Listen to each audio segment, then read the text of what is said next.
देखिए, योगी जी मुख्यमंत्री हैं, संवैधानिक पद पर हैं और विधानसभा में एक शपथ लेकर कि साहब मैं धर्मनिरपेक्ष रहूंगा, ये शपथ ली है मुख्यमंत्री ने जी।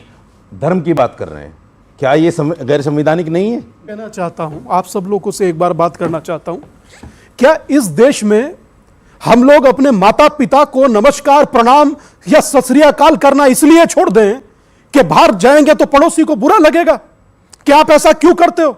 ये कौन सी कृष्ण इस देश की आत्मा है भाई, और यह देश धर्म निरपेक्ष कैसे? धर्म सापेक्ष है। यह देश धर्म सापेक्ष है, धर्म निरपेक्ष आप कह लीजिए, सापेक्ष क्या? संविधान के क्या पांव के नीचे चींटी ना आ जाए, यह भारत में सनातन करता। अमीश भाई, भारत में बाहर घर के कोई मांगने आया है इसलिए उसको दीजिए, ऊपर पूर्वज कम से कम नाराज ना हो। हम हर बार अपने धर्म को इसलिए नीचा दिखा देते हैं कथित सेक्युलरिज्म के नाम पर। यह सेक्युलरिज्म का जो धोखा होता है आपके लिए नहीं होता सर। 500 साल जो देश तड़पता है अपने आराध्य के बिना, उसके लिए होता है। और आप, मैं मात्र इतना कहना चाहता हूं, धर्म निरपेक्ष हम लोग सदियों से हो सकते थे, मगर हम धर्म सापेक्ष रहे। धर्म भीरू देश है ये, और ये वो देश है जिस देश में देश के प्रधानमंत्री गंगा में खड़े होकर रुद्राक्ष की माला घुमाते हैं। ये वो देश है जो केदार का जीर्णोद्धार कराते हैं। ये वो देश है जो राम मंदिर में खड़े होकर जय श्री राम और कहते हैं मेरे राम लला आ गए। कैसे आप इसको धर्म निरपेक्ष कह करके हमें हमारी आस्था से जुदा कर देंगे? और ये देश, एक बात हमेशा याद रखिएगा, इस देश का अकाट्य सत्य है कि जो राम का नहीं वो किसी काम का नहीं।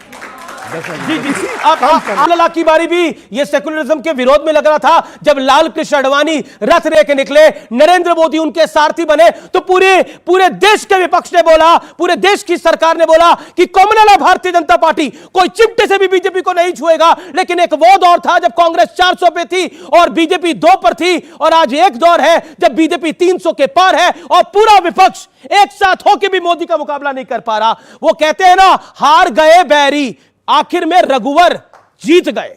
मैं संविधान की बात इसलिए कर रहा हूं कि संविधान साजिद रशीदी ने तो नहीं लिखा जी, या किसी मुसलमान ने तो नहीं लिखा। बाकायदा कमीशन बैठा, बातचीत हुई और बाबा भीमराव अंबेडकर ने संविधान लिखा। तो संविधान क्या बदल रहा है? संविधान में सरकारों के जो काम है, सरकारों के जो काम है वो रोजी रोटी देना है। जो 2 करोड़ नौकरियों के वादे किए थे वो कहां हैं? बोला आप नौकरियों से निकल के अब इस पे आ गए, सेकुलरिज्म को आप मेंटेन नहीं कर पा रहे, कम्युनलिज्म पे दोबारा लौट रहे हैं। संविधान की इनको कोई समझ नहीं है।